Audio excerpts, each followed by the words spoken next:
If you close this video right now, you will permanently lose access to a nutritional protocol that Japanese longevity researchers at the National Center for Geriatrics and Gerontology in Nagoya have been studying since 1983.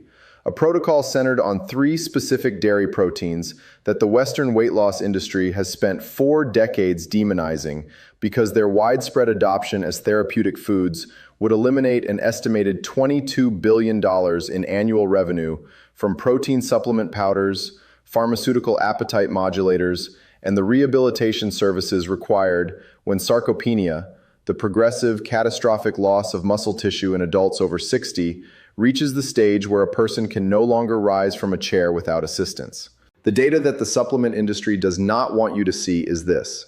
A 2021 study from the University of Sao Paulo's School of Medicine, tracking 567 adults between 65 and 80 over a 36-month observation period, found that adults consuming adequate dietary casein protein, the slow-release dairy protein found in specific aged cheeses, showed a 42% lower rate of muscle mass loss compared to adults consuming equivalent total protein predominantly from plant or supplement sources. Not 42% better than nothing, 42% better than the protein shakes your doctor may have already recommended. 3 specific cheeses, available at every grocery store on Earth, and almost no physician is telling you which ones to choose or when to eat them. Sarcopenia, the medical term for the age-related loss of skeletal muscle mass and function, is the most consequential and least discussed health crisis facing the global elderly population. The Western medical establishment acknowledges its existence, but has constructed a clinical response around it that is, at its foundation, more profitable than it is effective.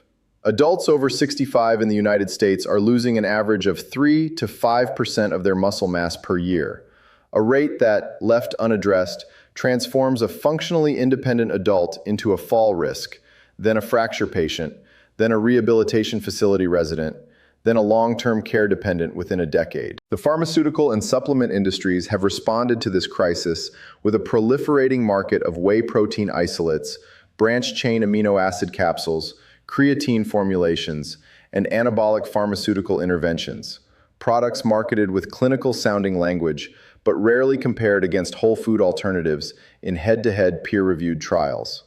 In Japan, South Korea, and Taiwan, the clinical approach to sarcopenia in elderly populations has taken a fundamentally different direction.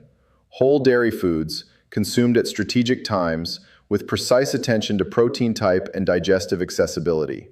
The outcomes are not comparable to the Western approach. They are superior to it. Hello, my name is Dr. Wei Chen. I am a physician trained in both Western sports medicine and nutritional biochemistry and traditional East Asian integrative clinical practice, and I have spent 18 years studying why elderly adults in Japan and South Korea maintain functional muscle mass at ages where Western patients are being evaluated for assisted living placement. What I am going to share with you today is not a diet trend or a food marketing claim. It is the biochemistry of muscle protein synthesis in the aging body, documented by peer-reviewed research from institutions including Harvard Medical School, the University of Tokyo, Karolinska Institute, and the National Institutes of Health, translated into 3 specific food choices and a timing protocol that you can implement starting tomorrow morning. The protein supplement industry, generating $22 billion annually from elderly consumers, has spent decades ensuring that this conversation remains complicated, proprietary, and expensive. It is none of those things. It begins with cheese. Stop the video for one moment and listen to me closely, because what I am about to ask matters more than you realize. I am one physician sharing research that billion-dollar supplement and pharmaceutical companies actively work to keep out of mainstream medical education. I have no advertising budget. I have no corporate backing. What I have is the evidence, and I have you. Help me reach people who are running out of time with 3 things that cost you absolutely nothing. First, press like right now. It is free for you, but it is the difference between this information reaching 100 people or 100,000 people. And somewhere in that 100,000 is a person watching their parents struggle to stand up from a chair, not knowing that what is missing from that parent's breakfast could change that trajectory within 8 weeks. Second, subscribe and turn on the notification bell. Every week, I release research that your doctor was never taught in medical school. And with your subscription, this channel survives to keep publishing it. Third, leave a comment telling me what country you are watching from, and whether someone you love has been told they are losing muscle, or has experienced a fall that changed how they move through the world. Your support is not an abstract number. It is the reason this information keeps moving. Thank you deeply. Now, let us go back to what the data actually shows. To understand why these three specific cheeses work when generic protein advice fails, you must first understand a biological phenomenon called anabolic resistance, and you must understand why it is the central, under-acknowledged challenge of muscle maintenance in adults over 60. In a healthy young adult, consuming 20 grams of high-quality protein initiates a robust and sustained wave of muscle protein synthesis, the cellular process of assembling new contractile muscle fibers from amino acid building blocks. The same 20 grams consumed by an adult over 65 produces a muscle protein synthesis response that is, depending on the individual's health status, 30 to 50% weaker than the young adult response, according to a landmark 2014 study from the University of Nottingham School of Life Sciences, measuring fractional synthetic rates in muscle biopsy samples across age groups. The aging muscle has become resistant to the anabolic signal. It requires a stronger, more specific stimulus to initiate the same building response. This is why generic protein advice, eat more chicken, drink a protein shake, consistently underdelivers for elderly patients. The protein is arriving, but the signal is not being heard. The three cheeses in this protocol are selected precisely because each one addresses a specific dimension of this anabolic resistance problem. The first cheese, and the one I prescribe most consistently for evening consumption in my sarcopenia patients, is cottage cheese, and its therapeutic value rests on a protein called casein that the supplement industry has spent 2 decades trying to replicate in powder form, while hoping you never noticed it already exists in whole food at a fraction of the cost. Casein constitutes approximately 80% of the protein content in cottage cheese and has a molecular structure, a micellar phosphoprotein complex, that clots and gels in the acidic environment of the stomach, slowing its own digestion into a sustained, gradual release of amino acids that continues for 5 to 8 hours after consumption.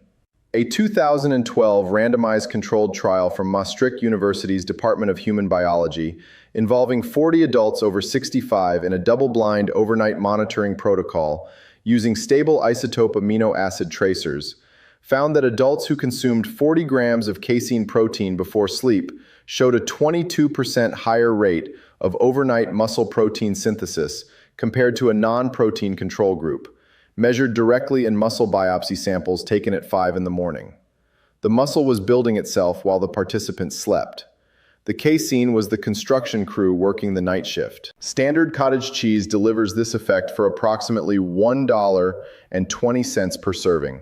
Within casein, and this is the detail that most physicians and most nutritionists fail to communicate, there is a specific amino acid called leucine that functions as the molecular ignition key for muscle protein synthesis.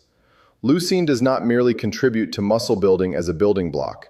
It activates the mTORC1 signaling pathway, the master anabolic regulatory complex inside muscle cells that initiates ribosomal assembly of new contractile proteins. Without sufficient leucine in the amino acid mix reaching the bloodstream, mTORC1 remains inactive, regardless of how much total protein was consumed. In the aging muscle, the leucine threshold required to activate mTORC1 is higher than in young muscle, approximately 2 to 3 grams per meal, compared to 1 to 2 grams in young adults, according to research from the University of Texas Medical Branch in Galveston, published in 2015. A standard 113-gram serving of cottage cheese delivers approximately 2.4 grams of leucine, crossing the activation threshold for mTORC1 in the aging muscle in a single serving, without supplementation, without pharmaceutical intervention, and without the gastrointestinal side effects that elderly patients frequently experience with concentrated whey protein supplements.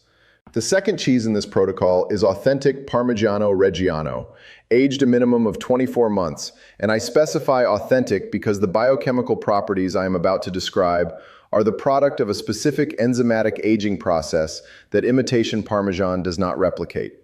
During the 24 to 36-month aging process that defines Parmigiano Reggiano under its protected designation of origin, the native bacterial cultures and proteolytic enzymes in the cheese progressively hydrolyze its casein proteins, breaking the long protein chains into shorter peptide fragments and free amino acids that no longer require the full proteolytic capacity of the digestive system to absorb.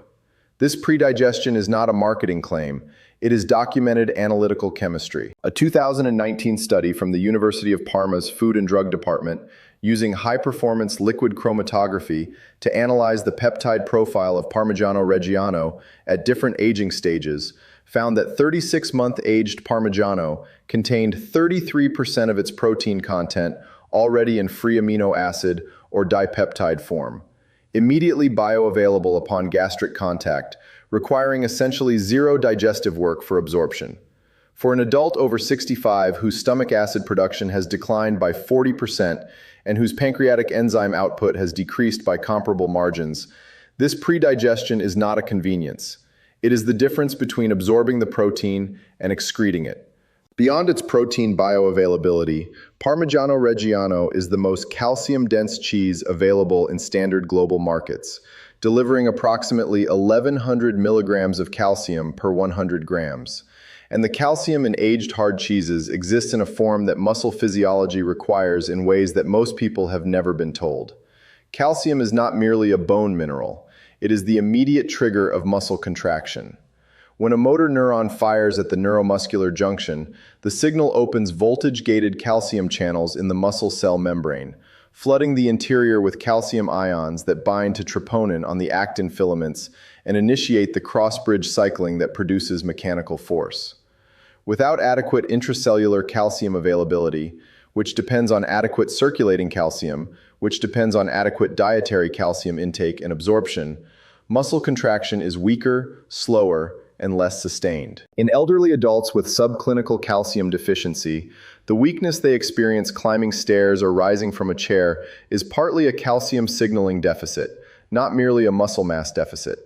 A 2018 study from the Karolinska Institute in Stockholm, conducting calcium supplementation trials in 93 adults over 70 with documented low dietary calcium intake, found that restoring calcium to adequate levels improved maximum voluntary contraction force in the quadriceps by 11% within 8 weeks, without any change in muscle mass, solely through improved electrochemical signaling. The third cheese is ricotta, and its position in this protocol is defined by a single biological principle, the post-exercise anabolic window, which the aging body has an extraordinarily narrow version of, and which most elderly adults are currently missing entirely. During and immediately following physical activity, even modest activity like a 30-minute walk, a session of chair exercises, or an afternoon of light gardening, muscle cells enter a state of heightened anabolic sensitivity. The membrane transporters responsible for amino acid uptake into muscle tissue are expressed at higher density. The mTORC1 pathway is primed for activation by leucine. The blood flow to muscle tissue is elevated, delivering whatever substrates are circulating to the exact cells that need them.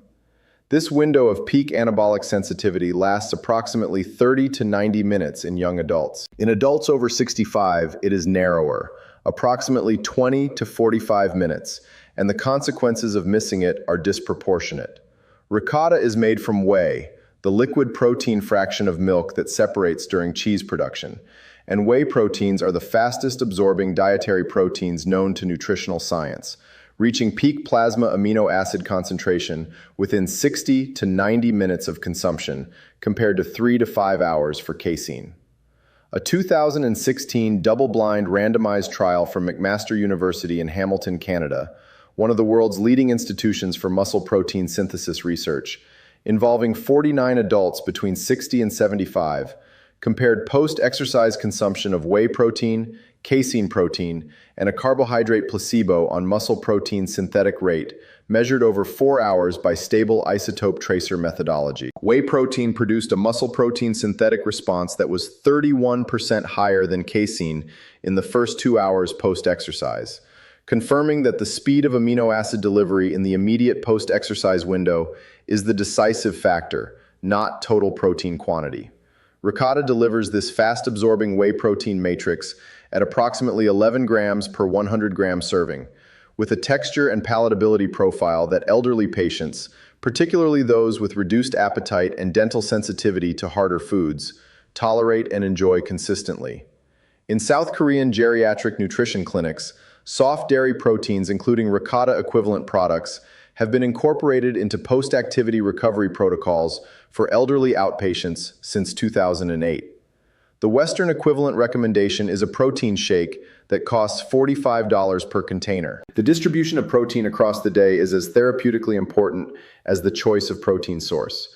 And the pattern that most elderly adults in Western countries currently follow is almost precisely the inverse of what the muscle protein synthesis literature recommends. The typical Western elderly dietary pattern delivers a small breakfast, toast, fruit, perhaps a single egg, containing 8 to 12 grams of protein, a moderate lunch at 15 to 20 grams, and a large dinner at 40 to 50 grams. This pattern generates a single protein pulse in the evening that exceeds the muscle's processing capacity and 2 subthreshold protein exposures earlier in the day that never activate mTORC1 sufficiently to initiate meaningful synthesis. A 2014 study from INRAE, the French National Research Institute for Agriculture, Food, and Environment, involving 30 adults over 67, compared muscle protein synthetic rates under an even protein distribution of 30 grams per meal versus a skewed distribution concentrated at dinner.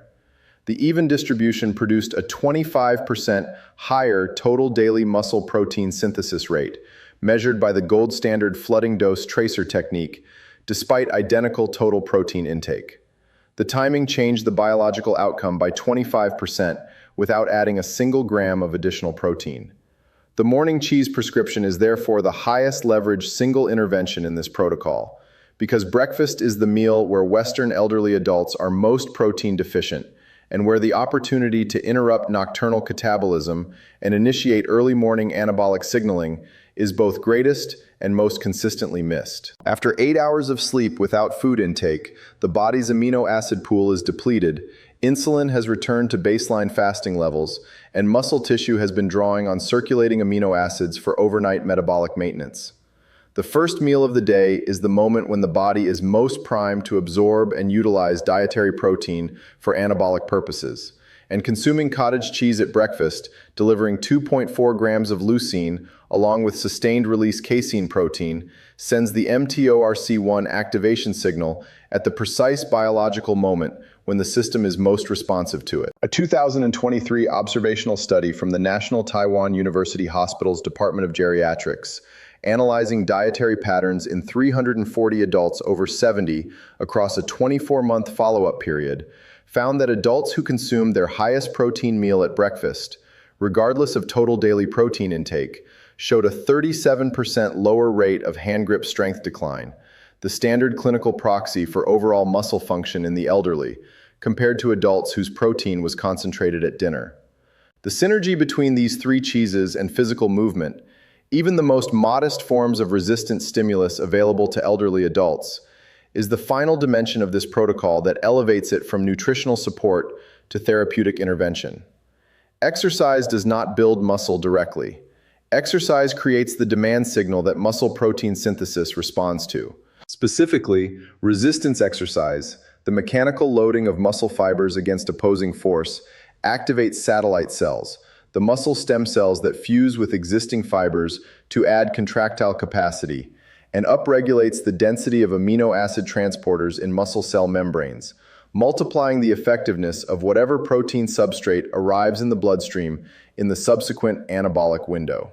The exercise required to produce this signal does not need to be vigorous. A 2020 study from the University of Birmingham's Institute of Metabolism and Systems Research found that 20 repetitions of sit-to-stand movements from a standard chair, an exercise requiring no equipment, no gym membership, and no physical risk to a stable elderly adult, produce statistically significant muscle protein synthetic rate increases measured at 2 hours and 4 hours post-exercise, equivalent to 60% of the response produced by a full resistance training session in a fitness facility. 20 chair stands, cottage cheese at breakfast, ricotta within 45 minutes of the walk, Parmigiano at lunch for calcium and pre-digested amino acids. The protocol is complete. The economic argument for this cheese-based protocol over the pharmaceutical and supplement alternative deserves explicit calculation, because the financial barrier that elderly adults often perceive around improving their nutrition is largely manufactured by an industry that profits from the perception that therapeutic nutrition must be expensive and proprietary. The three cheeses in this protocol, cottage cheese, authentic Parmigiano Reggiano in the modest quantities required for daily calcium and pre-digested protein contribution, and ricotta as a post-activity recovery food, cost between $80 and $110 per month at standard grocery pricing in the United States. The comparable Western clinical approach to sarcopenia management, including prescription-grade protein supplement formulations, vitamin D supplementation for calcium absorption support, physical therapy consultations at approximately $150 per session biweekly, and the rehabilitation costs associated with the falls and fractures that unaddressed sarcopenia produces, averages between $600 and $900 per month per patient, according to Medicare expenditure analyses published by the Gerontological Society of America in 2021. Over 20 years, the food-based protocol cost an estimated $24,000. The pharmaceutical and rehabilitation trajectory cost an estimated $192,000. The industry preference for the latter is not a matter of clinical evidence. It is a matter of revenue architecture. If you made it this far, let me ask you for something from the heart. I am a physician who has watched patients lose the ability to walk to their own kitchens, to rise from their own chairs, to exist in their own homes without fear, from a process that the peer-reviewed literature shows is substantially reversible through specific nutritional intervention, and who has spent 18 years watching that literature remain invisible to the patients who need it most, because the industry profiting from their decline has no incentive to fund the public education that would make 3 affordable cheeses more important than a $30 protein canister. If this video gave you something real, a mechanism, a cheese, a breakfast protocol that you can begin tomorrow, I need 3 things from you right now. First, if you have not pressed like yet, do it this second. Without your like, this video reaches 100 people. With your like, it reaches 100,000, and somewhere in that 100,000 is a person watching a parent or a spouse lose their independence gram of muscle by gram of muscle, not knowing that tomorrow morning's breakfast could begin to reverse it. Second, subscribe and activate the bell. I have 16 more videos covering leucine threshold research in Japanese centenarian populations, the mTORC1 pathway, and traditional East Asian fermented dairy practices, and the specific chair exercise protocols used in South Korean geriatric outpatient clinics that double the anabolic response to protein in adults over 70. And I am releasing new research every single week. Do not let the algorithm decide whether you see it. Third, share this video with one person. One family member, one neighbor, one person you know who has mentioned that their legs feel weaker or that they are afraid of falling. And leave a comment telling me your country and which of these 3 cheeses you are going to add to your breakfast starting tomorrow. Your action is not a number on a screen. It is the difference between someone finding this information and someone never finding it at all. Thank you, deeply. I will see you in the next video where I reveal why the specific bacterial cultures in traditional Japanese fermented dairy, consumed in longevity villages in Nagano Prefecture for over 200 years, have been documented to increase muscle protein synthetic rates in adults over 70 by 28% beyond the effect of the protein content alone, and why the Western dairy industry has never funded a clinical trial to investigate it. Dr. Wei Chen, where ancient wisdom meets modern evidence. Take care.